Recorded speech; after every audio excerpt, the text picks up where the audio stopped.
नमस्कार। आज की कहानी है महकता एहसास। ऐसा कैसे हो सकता है? तुम्हारे साथ गुजरे वे दिन, जो गर्मी की तपश में ठंडी बहार, बारिश में गिल्ली मिट्टी की सौंधी खुशबू और सर्दी में गुनगुनी धूप का एहसास देते थे। इस नीरस जीवन में उसी के सहारे तो खुश रहता हूँ। उन्हें कैसे भूल सकता हूँ? पहली बार रितेश का मौन इतनी बेबाकी से मुखरित होते देख मुझे सुखद आश्चर्य हो रहा था। इतने समय के अंतराल और दूरियों के बावजूद उसने मेरी यादों को अपने मन मंदिर में दिए की लौ की तरह सहेज कर रखा है। सुनकर मैं भाव विभोर हो उठी। रात भर रिमझिम बारिश के कारण पूनम का मौसम बहुत खुशगवार हो गया था और पूरा वातावरण रोमानियत से भरा हुआ महसूस हो रहा था, जिसका आनंद लेने के लिए मैं अपनी बालकनी में लगे झूले पर बैठकर प्रसिद्ध लेखिका अमृता प्रीतम के उपन्यास रसीदी टिकट को पढ़ने में डूबी हुई थी कि अचानक पास में रखा मेरा मोबाइल फोन बज उठा। उसकी स्क्रीन पर रितेश नाम पढ़कर मैंने लपक कर उसको उठा लिया। रितेश ने मुझे बताया कि वह जल्दी ही मुझसे मिलने लखनऊ से पूना आ रहा है। यह सुनते ही मैं रोमांच से भर उठी। एक अजीब सी गुदगुदी और सिरहन मेरे मन में होने लगी, लेकिन तुरंत उसी समय मैं गहन सोच में पड़ गई कि अपने पति हर्षित से रितेश का किस रिश्ते से परिचय करवाऊंगी। आज की नई पीढ़ी के समान बड़े अधिकार से मेरा दोस्त या मेरा सहपाठी बनकर परिचय करवाने की तो मैं कल्पना भी नहीं कर सकती थी।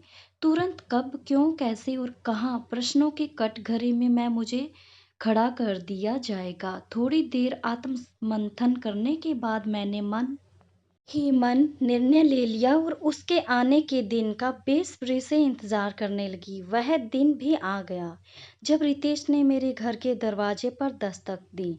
दरवाजा खोलते समय मेरे दिल की धड़कनें बढ़ गई, चेहरा भी खुशी से आराक्त हो गया। मैंने अपने पर थोड़ा संयम रखते हुए दरवाजा खोला और उसे देखते ही बोली, अरे रितेश, तुम बिना सूचना के अचानक यहाँ कैसे? इतने वर्षों बाद मिले हो, लेकिन बिल्कुल नहीं बदले। मेरा एड्रेस किससे मिला? अच्छा हाँ, भाभी से मिला होगा। उसे देखते ही घबराहट में एक सांस में ही मैंने अनजान बनने का नाटक करते हुए इतने सारे प्रश्न पूछ डाले। अब अंदर भी आने दोगी कि दरवाजे पर ही सब पूछ लोगी? रितेश ने भी मेरे चेहरे पर सामान्य भाव लाते हुए अनौपचारिकता से कहा। उसके अंदर आते ही मैंने अपने चेहरे पर तटस्थ भाव लाते हुए हर्षित से उसका परिचय करवाया। यह है रितेश, मेरी भाभी का भाई। इससे 22 वर्ष पहले रमेश भैया के विवाह में ही मिला हुआ था। तभी भाभी के भाई के रितेश के नाते आपस में काफी हंसी मजाक हुआ था। आइए आइए, यह तो हम लोगों की बातों से ही अंदाजा हो रहा है। तभी तो इतने वर्षों बाद भी इतने सहज रूप से बातें हो रही है। एक क्लाइंट से मिलने के लिए पूना आना हुआ तो दीदी से यह तो मालूम था ही कि तुम यहाँ रहती हो, इसलिए उनसे तुम्हारा एड्रेस लेकर तुमसे मिलने के लिए आ गया। मैंने तुम्हें सरप्राइज देने के लिए पूर्व सूचना नहीं दी। रितेश ने सफाई देते हुए सहजता से बताया। अच्छा भाई, मुझे तो काम पर जाने में देर हो रही है। शाम को मिलता हूँ, तब तक तुम लोग आपस में बातें करो। आज तो यहीं रुकोगे ना? नहीं, रात को 8 बजे ही फ्लाइट है। मैं शाम को 6 बजे निकल जाऊंगा। ठीक है, मैं उससे पहले आने की पूरी कोशिश करूंगा।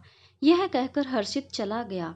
एकांत पाते ही मैं और रितेश थोड़ी देर के लिए इस अप्रत्याशित मिलन के कारण अचंभित मूक दर्शन बने एक दूसरे को देखते रहे। शरीर के बाहरी आवरण में तो हमारी उम्र ही छाप दिखाई दे रही थी, लेकिन दिल की हालात में हम दोनों को कई अंतर नहीं आया था। हमारी वही स्थिति थी जब प्यार के इजहार के बाद दो प्रेमियों के पहली बार मिलने पर होती है। फोन पर इतने समय से संपर्क में रहने के बाद भी बातों का सूत्र जोड़ने में हम दोनों की परिस्थितियां आड़े आ रही थी। शब्द ढूंढने से भी नहीं मिल रहे थे। रितेश तो स्वयं के साथ मूक योगी की तरह बैठा था, लेकिन मुझे लगा कि इतने वर्षों बाद मिलने पर मैं अपने को रितेश की आगोश में जाने से नहीं रोक पाऊंगी। इसलिए असमंजस की स्थिति को टालने के लिए मैं चाय बनाने के बहाने उठकर जाने लगी। मेरे उठते ही रितेश ने मेरा हाथ पकड़ लिया। मेरे दिल की धड़कनें तेज हो गई। मैं अपने को रोक नहीं पाई और उसके करीब बैठकर उससे लिपट गई। रितेश ने भी मुझे अपने बाहुपाश में बांधकर अपनी स्वीकृति की मुहर लगा दी। सागर में सरिता का विलय हो गया। हम दोनों काफी देर तक ऐसे ही मौन रहकर प्यार की गहराई को महसूस करते रहे। मौन स्पर्श में आत्मिक प्यार का एहसास शब्दों की अभिव्यक्ति से भी गहरा था।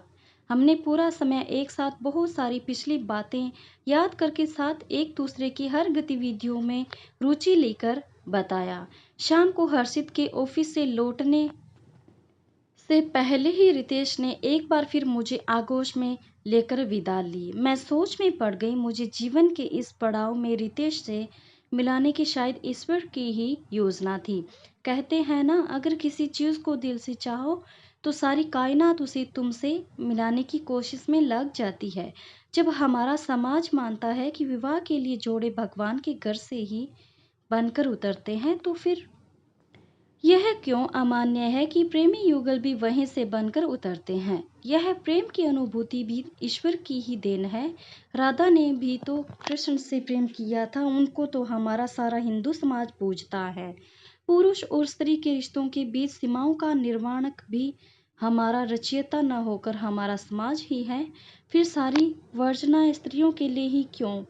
आत्मसंतुष्टि के साथ मैं बुदबुदाई और मैं अतीत की गहराइयों में खो गई। आज से लगभग 22-23 वर्ष पहले मैं और रितेश दिल्ली में एक बैंक में जॉब कर रहे थे। धीरे धीरे हम दोनों एक दूसरे का साथ पसंद करने लगे। कब हम दोनों के मन में प्यार का बीज प्रफुल्लित होने लगा पता नहीं चला, लेकिन रितेश अपने अंतर्मुखी स्वभाव के कारण और मैं इस संकोच में कि पहले रितेश ही करे, समय बीत रहा था।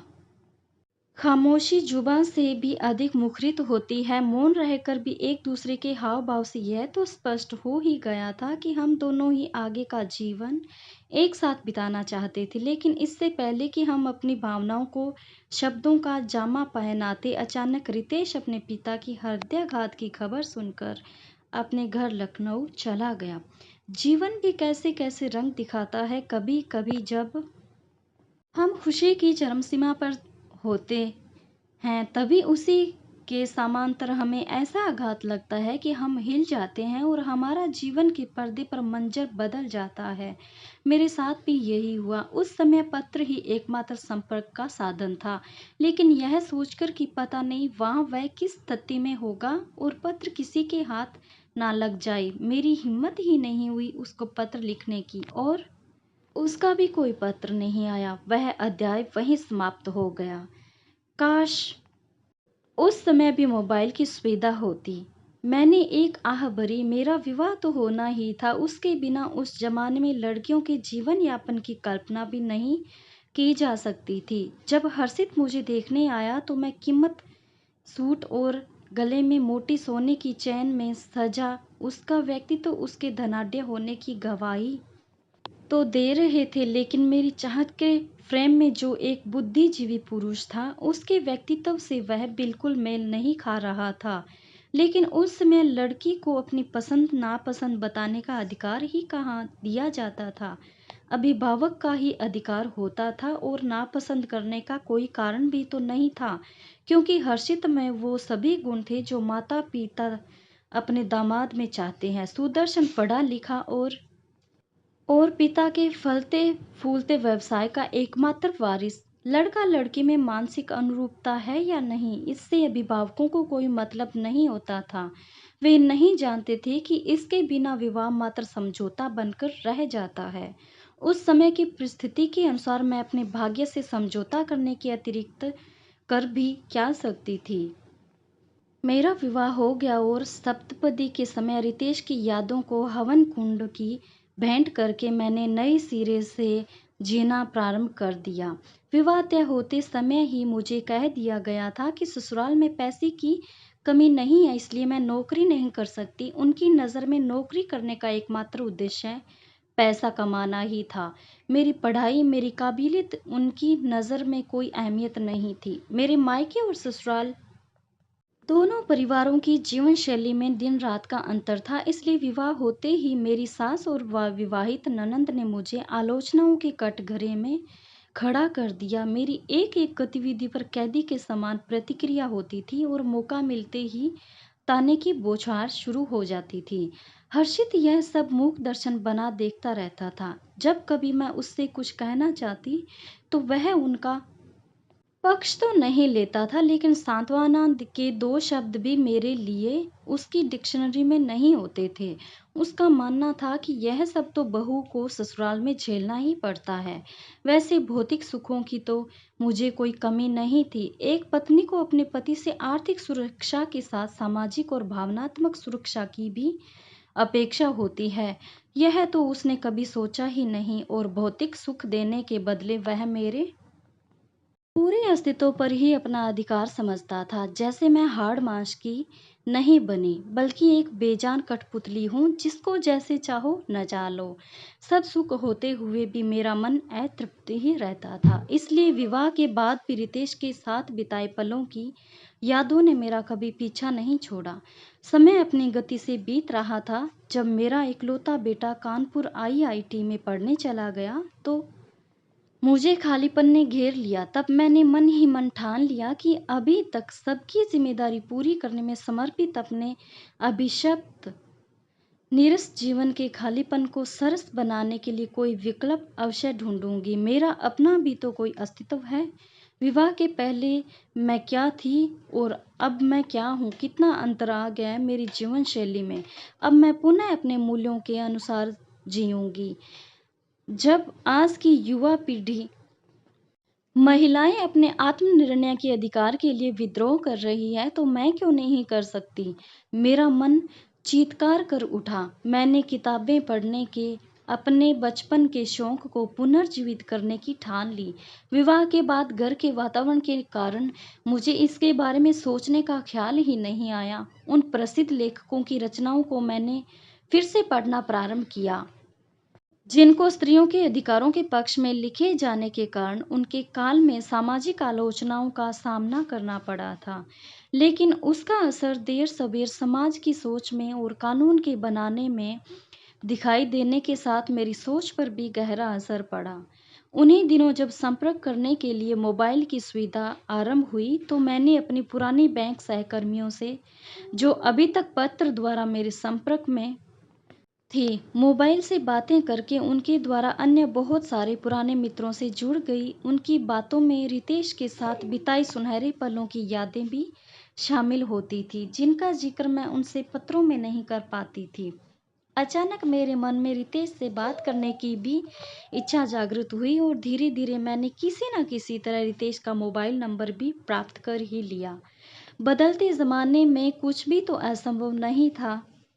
मैंने झिझकते हुए उसके नंबर पर कॉल किया तो उधर से आवाज़ आई, हेलो, आप कौन? आपकी आवाज़ सुनकर 45 वर्ष की परिपक्व अवस्था में भी नव यौवन की तरह मेरे दिल की धड़कनें बढ़ गई। मैं राशि, मैंने सकुचाते हुए कहा। राशि, तुम? राशि पांडे, ओह, मैं भी सोच रहा था कि किसी तरह तुम्हारा नंबर मिले तो मैं तुमसे बात करूं। तुम कहाँ हो? कितनी ज़बरदस्त टेलीपैथी है, मैं सोच ही रहा था और तुमने कॉल भी कर दिया। रितेश ने विस्मित और उल्लासित होकर कहा, अरे, तुम्हें मैं याद हूँ? मैं तो सोच रही थी कि तुम मुझे भूल गए होंगे। मैं हर्षातिरेक से बनावटी आश्चर्य प्रकट करते हुए बोली, ऐसा कैसे हो सकता है? तुम्हारे साथ गुजरे वो दिन जो गर्मी की तपिश में ठंडी बहार, बारिश में गीली मिट्टी की सौंधी खुशबू और सर्दी में गुनगुनी धूप का एहसास देते थे। इस नीरस जून में उसी के सहारे तो खुश रहता हूँ, उन्हें कैसे भूल सकता हूँ। पहली बार रितेश का मौन इतनी बेबाकी से मुखरित होते देख मुझे सुखद आश्चर्य हो रहा था। इतने समय के अंतराल और दूरियों के बावजूद उसने मेरी यादों को अपने मन मंदिर में दिए की लौ की तरह सहेज कर रखा है। सुनकर मैं भाव विभोर हो उठी। ओह, तुम अभी भी कविता लिखते हो? कहाँ यार, मेरी प्रेरणा तो तुम थी। अब तुमसे संपर्क हुआ है तो फिर से लिखना आरंभ करूँगा। और तुम्हारी भी तो कुछ कहानियाँ छपी थी, तुम्हारी इस कला का क्या प्रोग्रेस है? मैं तो तुम्हारा नाम पत्रिकाओं में ढूँढा करता हूँ।